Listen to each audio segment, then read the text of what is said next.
سألت الإبداع ذات مرة: هل لك يا إبداع أعداء؟ رد علي قائلا: ما بالك يا هذا؟ أليس لكل ذي عزيمة أعداء؟ أليس لكل ذي هامة أعداء؟ أليس لكل ناجح أعداء؟ أليس لكل مبدع أعداء؟ أليس لكل طالب للعلا أعداء؟ فكيف إذا كنت أنا محركهم؟ بالطبع سيكون لي أعداء. رددت عليه سائلا: من أين لي أن أعرفهم؟ فرد علي جازما: اذهب وشاهد القيادة الغامضة، قد أجابوا تلك الأسئلة الغامضة.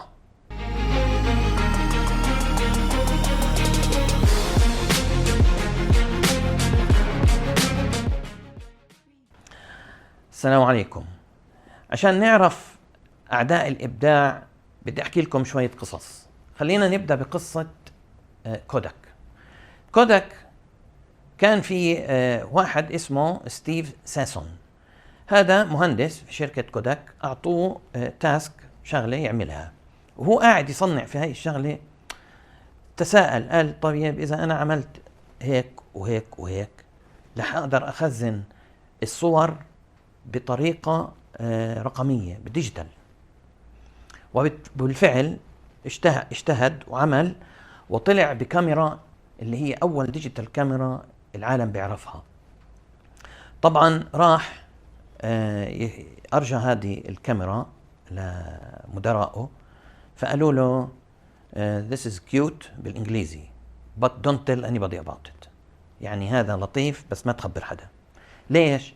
لأنه كوداك بهذاك الوقت كانوا أكبر شركة في عالم التصوير، وكانت تعتمد على الطباعة والورق والمواد الكيماوية عشان التحميض وهذا، فهي كانت تصنع هذا كله وتبيعه للعالم، فكانت طبعا شركة رابحة جدا. طبعا إيش بعدين تساءلوا كيف بدهم يخزنوا، كيف بدهم يصيروا التخزين، إذا عملنا هاي الكاميرا كيف بدنا نخزن وكيف بدنا نعرض الصور.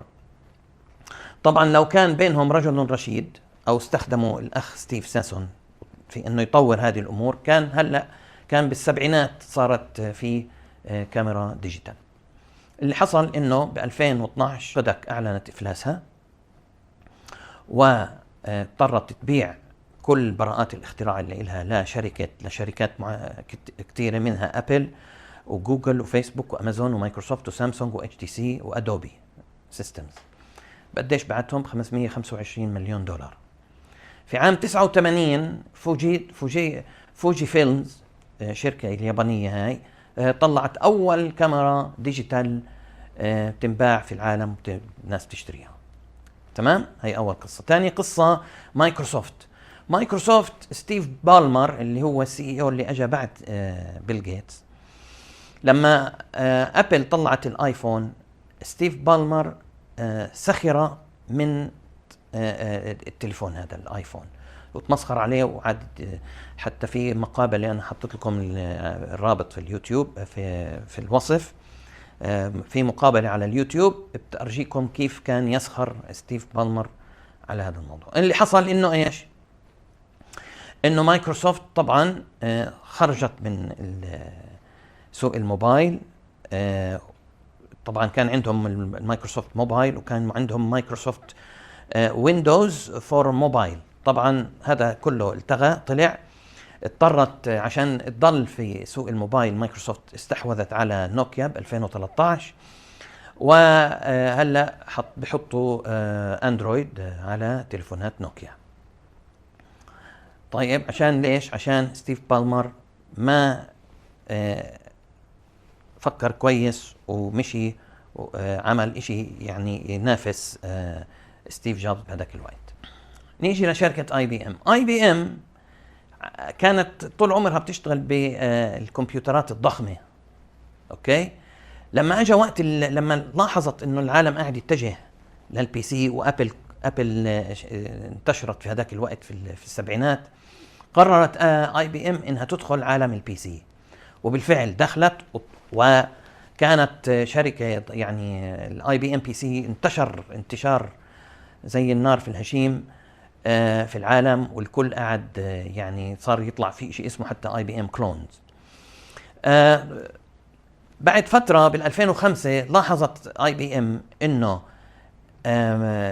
سوق البي سي التكلفة صارت عندها عالية جدا انها تنافس، فقررت تبيع البي سي، قسم البي سي عندها باعته لشركة لينوفو ب 2005 ب1/5/2005. هذا بأرجيك كيف الشركات تتصرف عشان تضلها عايشة ومزدهرة. لسه IBM هي القصة الثانية في الإبداع. كيف؟ بالعام 1993 قررت إدارة IBM إنها تغير السي او تاعها، وجابوا واحد اسمه لو جيرستنر. هذا الشخص أعطوه رئيس مجلس الإدارة والمدير التنفيذي للشركة. لو جيرستنر لقى إنه المين فريم بيزنس اللي هو الأساس تبع IBM قاعد يتقلص، وصار في منافسين كتير وقاعدين يدخلوا باكلوا السوق من IBM.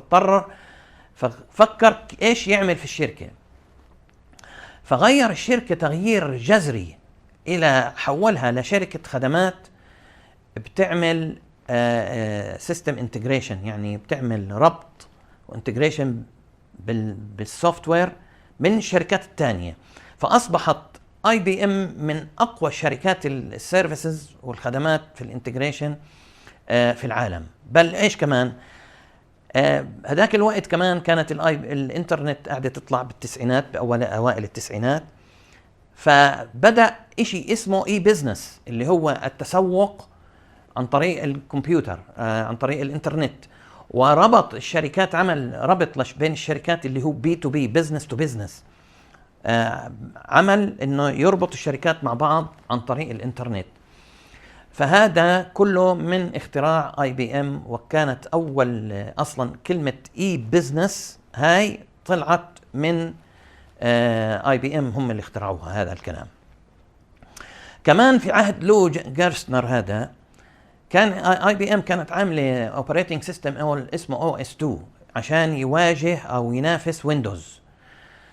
طبعا بس كان اكفأ من ويندوز واحسن واقوى، بس ما قدر يوقف قدام ويندوز. فقرر لو جيرستنر انه يوقف هذا السوفت وير وما يصرف عليه، وقتل ال OS2. تمام. نيجي للسيارات الكهربائية. تصوروا السيارات الكهربائية من 1830 كان في سيارات كهربائية، بل بالعكس كانت منافسة للسيارات اللي هو الستيم انجن كارز والكومبشن، هذا الانترنال كومبشن اللي هو البنزين اللي بنستعملها هلا احنا. بس ايش اللي صار؟ رح اترك لكم انا رابط يرجيكم تاريخ السيارات الكهربائية. تمام. اول سيارة كهربائية طلعت عام 1835 من مخترع بريطاني اسمه روبرت أندرسون. بالولايات المتحدة كمان في ناس صنعت، ومن الناس اللي صنعوا واشتغلوا على السيارات الكهربائية هنري فورد وإديسون. تمام. بس ايش اللي صار؟ انه هنري فورد قال لك انا مطولة هاي حكاية البطاريات وكيف اخترع بطاريات وهالحكي.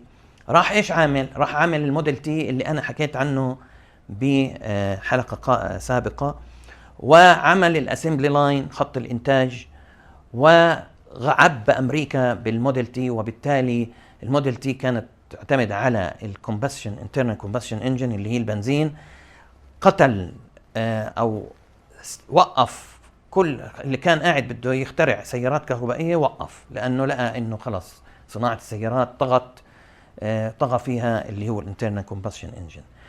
بس مع ارتفاع اسعار النفط لما صارت حرب 73 حرب اكتوبر، وقررت السعودية والدول العربية يوقفوا ضخ النفط لامريكا، رجع موضوع السيارات الكهربائية يشتغل، وبدأت الغرب يرجع يبحث ويطور في السيارات الكهربائية، إلى أن قدمت تويوتا أول سيارة كهربائية أو هجينة هايبريد اللي هي تويوتا بريوس. وتخيلوا كانت التويوتا بريوس يتقتلوا عليها كبار الفنانين والسليبرتيز عشان يختاروها، لأنها كانت هذيك الأيام صرعة بال97. أبل شركة أبل في فترة من الفترات غيروا إدارة الشركة. إيش عملوا؟ كان هذا ستيف جوبز قال لك إحنا جماعة فنيين نفهمش بالإدارة، فجابوا طقم مدراء، منهم هذا سكالي اللي كان السي اي او. وطبعا انتهى الموضوع انه طردوا ستيف جوبز وخربوا الشركة. بالاخر رجع ستيف جوبز ومشى كل المدراء هدول اللي بيفهموش بالنسبة له. وكان هدولاك المدراء كان مشكلتهم انهم بدهم بيفكروا بالفلوس. ستيف جوبز وجماعته كانوا يفكروا بانتاج برودكت كواليتي عالية الناس بتحب تستخدمه. هذا كان همه، مش همه الفلوس. فهاي أبل. إذا من القصص اللي فاتت هاي بدنا نحاول نكتشف مين أعداء الإبداع. خلينا نحكي عن كوداك. جماعة كوداك لما أجاهم هذا اللي اسمه ستيف ساسون يقول لهم على هذا، الجماعة قاعدين بسموها الكومفورت زون، منطقة الراحة تبعتهم. يعني الله لا يغير علينا، بدهمش التغيير. وبعدين الشركة كتير كويسة ومدخولاتها منيحة ورائدة في الصناعة تبعتها في هذاك الوقت، وفلوس وما شاء الله. فقال لك احنا ليش ندخل في هالميمعة هاي؟ وايش هي هاي الديجيتال كاميرا وشو هذا؟ اصلا كيف بدنا نخزن الاشياء هاي وكيف بدنا نحطها وهكذا. فانسى. فاول اشي الكومفورت زون، هاي اول عدو. ثاني اشي طبعا هم تنقصهم كفاءة الإبداع. الإبداع اللي هو إنك تحطم اللي أنت بتعمله من الأصل إيش اسمه تعمل إشي جديد. فهم ما بدهم يحطموا، ما بدهم. فهاي كمان هاي تاني عدو اللي هو نقص كفاءة الإبداع. كذلك مقاومة التغيير، ثقافة مقاومة التغيير. يعني الكالتشر اللي عندهم، ثقافة المؤسسة، بدهمش يغيروا. فهي كمان عدو. إذن منطقة الراحة، نقص كفاءة الإبداع، ومقاومة التغيير، ثقافة مقاومة التغيير. نرجع كمان من مايكروسوفت. إيش اللي كان خطأ من عندهم، أو اللي من عدو من أعداء الإبداع؟ اللي هو الكبر والغرور. ستيف بالمر لما تشوفوا الفيديو رح تعرفوا انه هو كان يتكلم من ناحية غرور وكبر، وخلاص واحنا اصلا بنبيع، اصلا هدول مش هيبيعوا ولا قرش وكذا، بهاللغة هاي كان يحكي. بينما له فيديو تاني بيعترف انه انا غلطت بهداك الوقت وما عملت. فهاي خطأ اللي هو او عدو من اعداء الابداع، اللي هو الكبر والغرور. من كمان النفوذ والسلطة. ستيف بالمر لو انه في مديره فوقه او رئيس مجلس ادارة او حدا يجبره انه يتجه يبدع بالتليفونات، كان اضطر يعمل هيك. عشان هيك درس من دروس من قصة IBM لما جابوا الشير هولدرز، لما جابوا لو جيرستنر عشان يكون يمسك IBM، هو طلب انه يكون رئيس مجلس ادارة ومدير تنفيذي، عشان ما يجي حدا في مجلس الادارة يقول له ما تعملش. فهو كان بايده القوة والسلطة، فكان يعمل اللي بده اياه، لانهم الشير هولدرز وثقوا فيه، اللي هم ملاك الشركة. فبالتالي قاد الشركة لمطرح ما احنا شايفينها هلأ. ما شاء الله IBM يعني ما زالت علم من أعلام شركات الاي تي في العالم. طبعا نفس الحكي أبل. ايش عملوا أبل؟ انه زي ما حكينا، ستيف جوبز شال المدراء اللي هم بفهموش وجاب مدراء، وهو كان المدير العام فوقهم، وبالتالي هو اللي كان يقود الشركة للي بده اياه. طبعا العدو الأخير اللي هو الأرقام والأرباح. وهاي نستخلصها من مين؟ من قصة السيارات الكهربائية. قصة السيارات الكهربائية، فورد كان همه انه يروح يطلع مصاري، ومش همه التكنولوجي والكهرباء، وبدوش ما عندوش نفس انه يقعد يشوفوا كيف يعملوا يبدعوا باختراع البطارية، ويكون البطارية تنشحن بسرعة، ومدتها أطول. فهاي أعداء الإبداع. إذن نعيدها: منطقة الراحة، نقص كفاءة الإبداع، ثقافة مقاومة التغيير، الكبر والغرور، النفوذ إذا استخدم خطأ، والأرقام والأرباح. طبعا كل هذا لازم كل وحدة تعمل عكسها، إن شاء الله الواحد بصير يبدع. فعلى القادة ورؤساء الشركات والناس المتنفذين في الشركات والمؤسسات إن كانت حكومية أو خاصة لازم يكونوا متنبهين لأعداء الإبداع ويشوفوا وين هم موضعهم من هذا كله. إلى أن ألقاكم في الحلقة القادمة إن شاء الله، استودعكم الله، والسلام عليكم ورحمة الله وبركاته.